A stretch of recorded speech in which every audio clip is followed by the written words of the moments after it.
So listen, I'm going to tell you right now, there's nothing you're going to hear from me that's going to compare to what you just heard from Fat Joe, from Dr. Dyson. But these leaders you're going to meet on this panel, what they have to say, what they have lived through, the work that they are doing today, this will inspire you. This will stay with you for all of your days. I promise you that. So let me introduce them now one by one and give them a warm welcome as they come out, if you don't mind. We're about to meet survivors of people who have either been killed at the hands of police or victims of wrongful convictions. These are their family members. These are folks at the forefront of activating for change. The first panelist joining us right now is Nicole Palt Bell.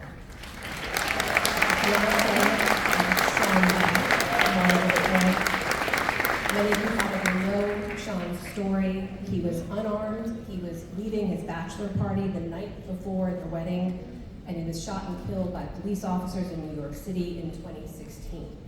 Nicole is an author. She's an advocate for social justice, mental health, and police reform. She's appeared on major media and at the United Nations. Welcome, Nicole.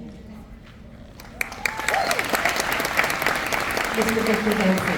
He serves as a community organizer at the Legal Defense Fund. His advocacy and his activism within New York and nationwide were launched by the tragic loss of his brother, Delron Small, who was killed by an off-duty police officer in Brooklyn in 2016. Victor, thank you for being here. Dan Henry Sr., known as Dan, is, as you all know, a distinguished presence in the fight for police reform. He's also the father of Dan Roy Henry Jr., who was just 20 years old and a student at Pace College when he was murdered by a police officer in Thornwood, New York in 2010. Dan, thank you for your presence. Also with us is Violet Martin. Now in 1997, Violet was just 15 years old, and her brother, Brian Betts, and her cousin, Celeste McKinney, were wrongfully convicted of first-degree murder, sentenced to 25 years to life. That has propelled Violet's work as an advocate to this day. Let's give them a warm welcome.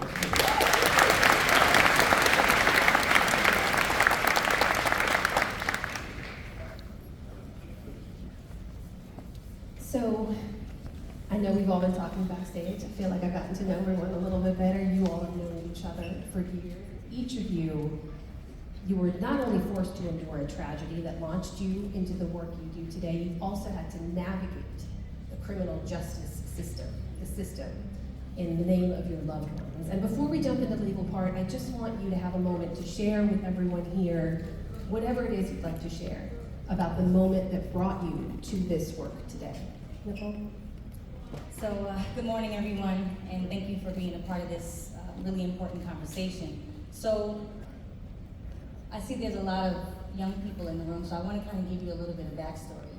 17 years ago, I was 22 years old, and I was getting ready for my wedding day. Happiest day of my life. A lot of us, we think about that, and we imagine and fantasize what that day would be like.